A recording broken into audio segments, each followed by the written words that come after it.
This game against Robert Byrne was played December 12th, 1960. Robert Eugene Byrne, born in New York on April 20th, 1928, and he was inspired to learn chess when he was only 8 years of age when he saw players in the local park. He got the IM title in 52. He'll become a grandmaster in 1964. 2 years after that, he shared first place at the U.S. Open with Palbenko. In 1972, the United States Championship was an interzonal qualifying event, and Byrne tied for first place with Reshevsky and Kovalek. Then he won the three-man playoff to advance to the Leningrad Interzonal. And the Interzonal was one of the highlights of Robert Byrne's career. He finished only 1 point behind Viktor Korchnoi and Anatoly Karpov, and he finished ahead of Bent Larsen, Mikhail Tal, Svetozar Gligarich. Beautiful. He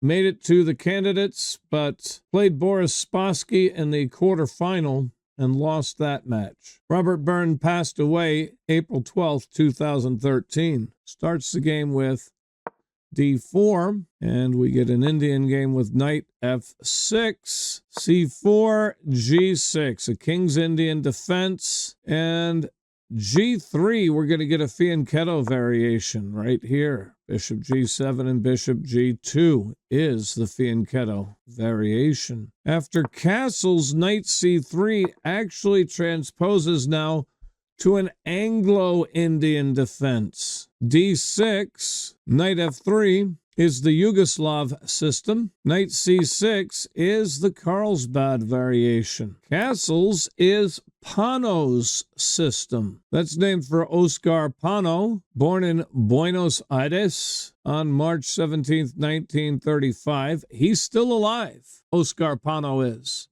He's, 89 years old. And Pano was the first locally born grandmaster and superstar of South American chess. In 53, Oscar Pano won the World Junior Chess Championship along with his national championship of Argentina. And by the way, he went on to win 3 other Argentine championships in 75, 85, and 92. He won the South American Chess Championship staged in Mar del Plata, which happened to be a zonal tournament for that year. And so he qualified to play the Gothenburg Interzonal in 55, placing third behind Bronstein and Paulkeres. And it was at that event that he won the Grandmaster title, and he became a candidate. So he played the Amsterdam Candidates in 1956. He played in other interzonals as well, at Poderos in 58, at Palma de Mallorca in 70, at Petropolis in 73, at Manila in 76. By the way, he was the Pan American champion in 1958. The so-called Tournament of the Americas. That was in Bogota, and he won 3 subsequent championships of South America, one in Rio de Janeiro in 57, one in Rio Hondo in 66, which was also a zonal tournament, and then in 69 at Mar del Plata. Now, he's got a YouTube channel, Oscar Pano does. He actually has a YouTube channel. I'll put it in the chat as well. There are, I think, close to 100 videos on the channel. They're about an hour long each. Now, they're in Spanish, though. They're in Spanish. Oscar Pano, and we have on the board with castles, Pano's system. E5, D5, hitting the knight, knight E7, now is the Ullmann-Szabo system, named for Wolfgang Ullmann and Laszlo Szabo. Wolfgang Ullmann from Germany, Szabo from Hungary. A4 leaves the book. The book move in volume E, section 62, is E4. That's answered by knight D7, knight E1, getting out of the way of the F-man, pawn F5, knight D3, knight back to F6, bishop G5, and the most common response here is to attack that bishop with H6, which trades itself off for the knight. Coming back, none of that was played because Robert Byrne went with A4 here. A5, C5. E4, knight G5. The evo bar giving white the splinter's edge over here. Pawn takes C5, and the queen's knight takes the pawn on E4. Now that's marked as a mistake. The bot saying you should have used the king's knight. And that is the most frequently played move. King's knight takes the pawn. And after knight takes knight, knight takes knight. Now, the reason in this game it didn't end up mattering because Bobby, after queen's knight, Bobby played knight takes knight. So it doesn't matter because you still end up with a knight on E4 from white. But you'll note that that got a big red X because he could have taken the D-man. So take the D-man with this knight on E7. And he could take this pawn, actually. We're going to chase away this knight. And it might go to E4, and then we'll trade that knight off. And then we'll defend our knight with C6. That all gets stars, and black has a smidgen of an advantage here. So Bobby missed his opportunity. He just sort of played mechanically here. And this is interesting to note how even grandmasters can play mechanically. You know, you're supposed to play king's knight takes pawn, and then you end up with this position anyway, right? You've got a bishop here and a knight here. So I think Bobby just kind of mechanically played that way. He was already expecting to take here. Psychologically, it happens even at the top level, and you still end up with a bishop here and a knight here. So B6 defends the pawn, and knight back to C3. This pawn now has ample defense. Black actually has to be concerned about D6 here, doesn't he? Well, he played bishop A6, and D6 was played, but now it's marked as a mistake. He should have supported the E-man and gotten out of the pin with rook E1. Get out of that bishop's line of fire and help this pawn. Well, D6 is played, and the reason it's played is it discovers an attack on that rook. But Bobby says, you can have my rook, and he takes the pawn with a double exclam, Bobby Fischer. The bishop does take the rook, queen takes the bishop, and queen takes the backward pawn, attacking the B-man to boot. Knight F5 invites him to take the B-man, and that invitation is warmly accepted. So now knight B5 is threatening to win, isn't it? Well, knight D4 prevents knight B5. You don't want to prevent knight b5 by taking the knight. Let's say that. You don't want to play bishop takes knight. That gets a question mark, a mistake. Because after takes, we take here, he's got rook e1 hitting the bishop. I can defend. Don't forget, I've already given up the exchange. Right, and queen c7, really. If you take my pawn, attacking my rook, I can play bishop a3, connecting the rooks and getting my bishop very active. Coming back, so do not play bishop takes knight. Instead, knight to d4. Rook e1 now breaks the pin. By the way, don't grab either of these pawns. Let's come back for a moment. Note that that would allow a fork from the knight, right? Boom. Oh, that did not tickle. After queen b6, I will first play rook b8, hitting the queen again. And after the queen gets out of trouble, then I will take the rook on a1. Queen takes c5 is equally horrific. I will first again use my rook to c8 and then play the fork. Or actually, I'll take the knight first. Let me think. Yeah, because I'm threatening checkmate here, aren't I? So I take the knight to see if you'll take my rook and let me have checkmate, right?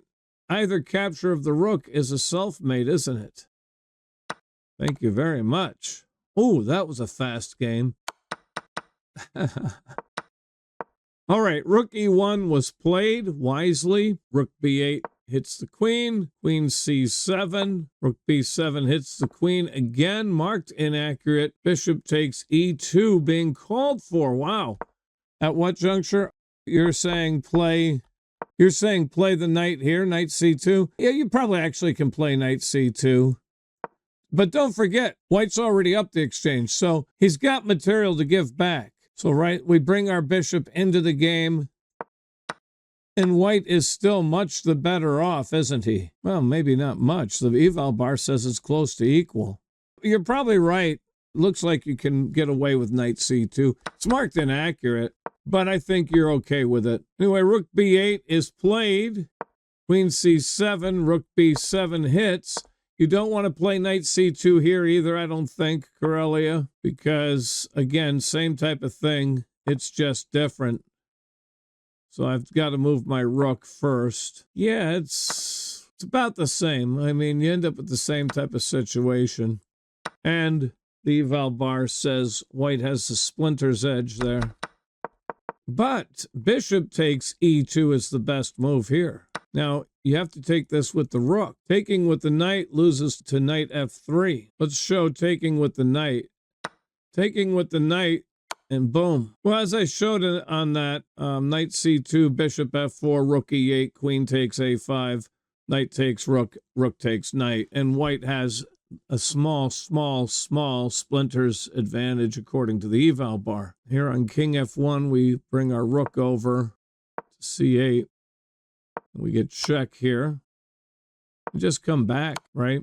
And we're eventually going to pick off the rook. Play it right now, I think. Queen h1 check looks good. Look at the eval bar really favoring black in this line. All right, so he can't play that. He can't play knight takes. He'd have to play rook takes. And still knight f3. Don't take the rook. Play the check. He's not going to move in line with your queen. That would be catastrophic. So he has to move here. Either of these moves would have been ill-advised. And it's the same thing. You get knight takes h2 check, king g1, knight f3 check. It's basically the same thing. If he ever moves in line with your queen, we grab the knight, and then we'll play knight to d4 check. Oh, delicious. Actually, he might have to take the repetition, because white is still up the exchange, isn't he? I might have to actually take a repetition here. Probably either move is drawn. Let's look at the repetition first. We just give the check, king to h3, and then we play check here, right? Just go back and forth. You probably can take the rook and still draw. You're getting back your exchange. Maybe you come in here and contain the king, terminally pins the pawn, but you're definitely drawing with the repetition, so just take the repetition, because here you're fighting for a draw, over there, forced repetition. You can have this pawn, I don't know. Eval bar says this is equal. Did you see a smothered mate somewhere? I didn't see any smothered mates. Unless you're defining smothered mate differently than I define it. I know where you're talking about. You were talking about this position. This is what we call a suffocation mate. So the difference between a smothered mate and a suffocation mate. A smothered mate, every adjacent square to the king is occupied by a friendly piece. A suffocation mate, most of the adjacent squares are occupied by friendly pieces. So he has 5 adjacent squares. Most of them are occupied by friendlies. 2 of them are controlled by our queen. And, of course, the knight giving the checkmate. That's a suffocation mate. All right, where were we? Queen c7, rook b7, queen to d6. And now he did play knight c2. Once again, the bot does not care for this fork. Oh, I see. You know what? The bot is calling for bishop f8. You can play knight c2. Play bishop f8 first. Hit the queen, x-ray, defend the pawn. After queen d5, then you can play knight c2, I'll bet. Knight c2 straight away for Bobby. Bishop f4 marked inaccurate, with rook d1 being called for. Yeah. Double up and play queen d8. You'll be forced to play h6 to give your king a runaway square, but look at the eval bar. White is winning if he plays rook d1. You can even save your rook here first. If bishop takes knight, queen actually takes pawn. I lost my advantage. I don't know why I didn't like that move. It gives me a star, but the eval bar jumps. What should I play here? Knight d5? Bishop about here. That only gets a check mark, but the eval bar likes it. So the eval bar and the annotator are not in agreement in this particular move. The eval bar here likes my move bishop f4. The annotator likes rook b1, and the eval bar does not. Interesting. Anyway, let's go back. Let's not get hung up on all these alternate lines. Well, I mean, okay. It called for rook d1. Let's go ahead and finish what I was thinking. The point is he's threatening here, so you have to give yourself a fleece square. And then if you take here... Oops, I skipped the move. Oh, that's right. I moved rook b1. And then if I take this pawn, I get a skewer here. And on knight d4, I can get 2 for 1. And now you got opposite colored bishops. This is probably still going to end up a draw. I can hit the queen, but queen e3. I think you're pretty close to drawing here. All right, let's come back.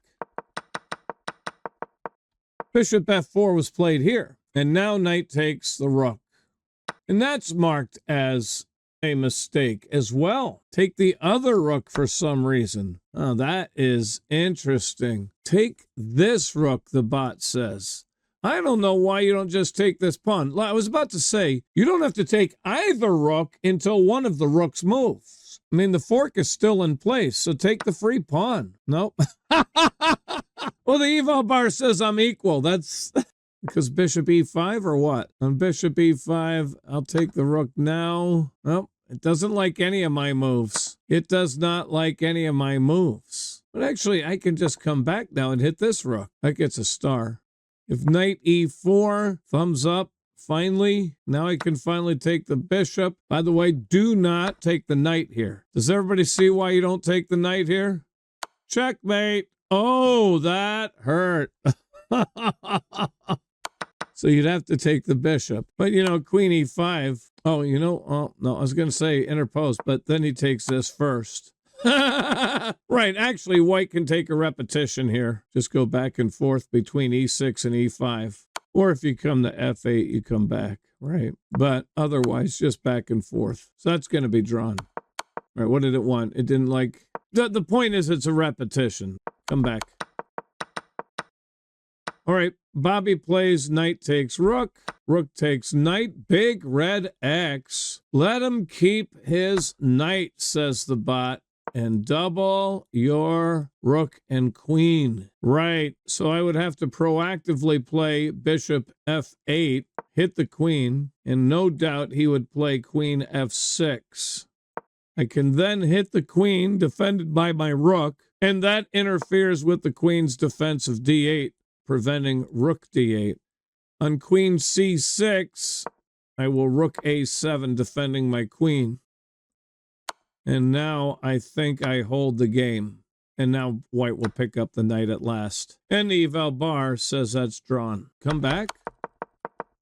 Rook takes knight right away by Robert Byrne. Now rook takes pawn. Queen takes pawn on c5. And the draw was offered on move 24. Offered and accepted. Let's look at the numbers. Robert Byrne had an accuracy of 90.9.